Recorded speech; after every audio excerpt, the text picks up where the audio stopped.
Assalamualaikum. So my name is ATIQAH SYAMIMI and today I'm here to talk about gravimetric analysis.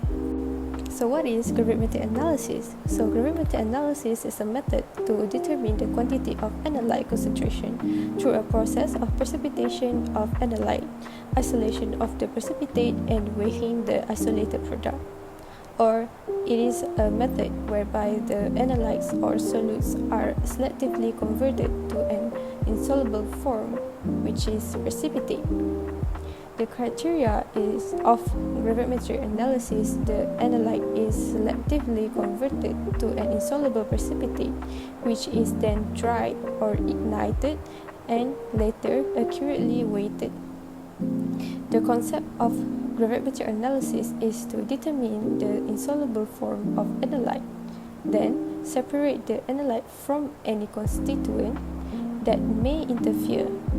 Later, wash the precipitate free of impurities and co-precipitants, whereby drying or igniting the product, and then convert the precipitate to a reliable weighing form which is stable. So, there are two types of gravimetric analysis, which is precipitation gravimetry and volatilization gravimetry. So, what is precipitation gravimetry? Precipitation gravimetry is a method where the analyte is converted to an insoluble precipitate that is filtered, washed free of impurities, and converted to a product of known composition by suitable heat treatment, and the product is then weighed. For example, the determination of the amount of calcium in water or milk.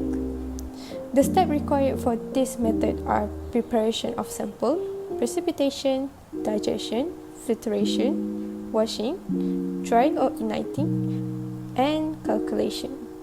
Next is the volatilization gravimetry. In this method, the analytes or its decomposition products are volatilized at a suitable temperature and the product is collected and weighed. Or, in other words, the weight of the product is determined indirectly from the weight loss of the sample. Now, we're moving on to the advantages and disadvantages of gravimetric analysis. There are several advantages offered by gravimetric analysis, which are: it is accurate and precise. Next, gravimetric analysis is an absolute method. Gravimetric analysis uses direct measurement without any form of calibration required. Other than that, gravimetric analysis is relatively inexpensive. And lastly, gravimetric analysis possible sources of errors can be checked. Filtrates can be tested for completeness of precipitation and precipitate may be examined for the presence of impurities. Next, the disadvantages for gravimetric analysis is it required long experimental hours due to heating or drying of the samples into stable and weighing form. Other than that, gravimetric analysis is based only on the measurements of mass. Next, gravimetric analysis requires critical proper lab techniques. And lastly, gravimetric analysis usually only provide for a single element or a limited group of elements at a time. Okay, now I will talk about gravimetric analysis in agriculture. Gravimetric analysis method is used to measure soil moisture content. For your information, water is absorbed by the soil where it subsequently functions as a solvent to transport nutrients. The plants require nutrients to grow. Without water, nutrients will not be recycled and transmit to the roots of plants, preventing them from growing, and microbes will not be able to survive in dry soil conditions, among many other processes that are dependent on water for their survival. The majority of the soil moisture originates from surface water that's applied to the soil through irrigation or natural weather events like rain. Why we should measure soil moisture content? This is because water in the soil transports nutrients, promoting the growth of plants. Next is the amount of water in the soil can influence when a crop should be harvested. Other than that, water is necessary for cell growth and activities. Furthermore, water is required by microbe to grow.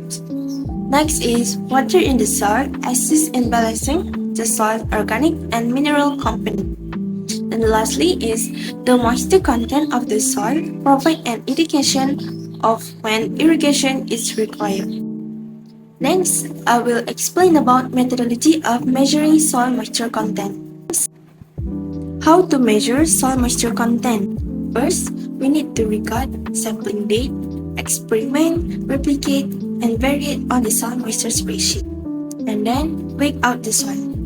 First is for safe composite soil sample. First, place soil moisture tin on the analytical balance, and then use a plastic spoon to subsample the composite sample and place 40 to 50 grams of soil into their soil moisture tin. And then we need to record the number and the exact fresh weight of soil in the tin. Lastly, cover tin with matching number lid. Second is for soil core sample stored in moisture tin. We need to record the number and the exact total weight of soil and tin, including the matching number lid. Weight can be recorded directly from the scale. Then, subtract the their weight of those moisture tin and lid from this value to determine the fresh weight of soil.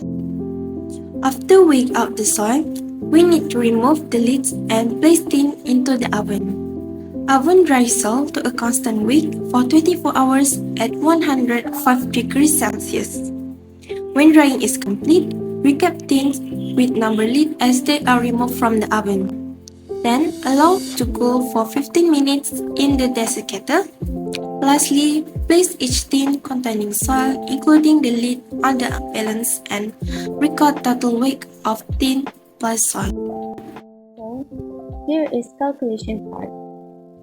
If you want to find a percent soil moisture content, which is WT, and percent soil moisture content, which is WM, you need to use this formula given, which is M1 minus M2 divided by M2 minus M and multiply by 100, where M is weight of container without soil, M1 is weight of container plus moist soil, and M2 is weight of container plus oven dry soil.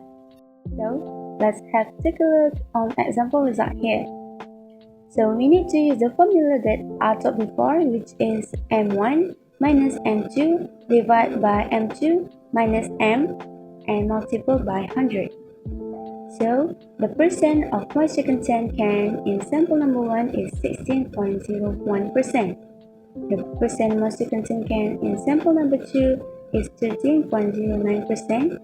And lastly, in sample number 3, 17.57% moisture content.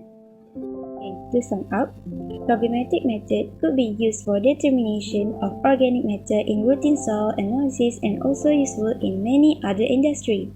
Secondly, soil water content measurement will provide a guide to when crops are needing more water, eliminating wasteful use of water and ensuring more efficient irrigation. And lastly, gravimetric technique offers accurate and reliable results. As a result of accurate soil moisture content measurement, responsible water use can be fulfilled, improving soil health and quality. And that's all from us. Thank you.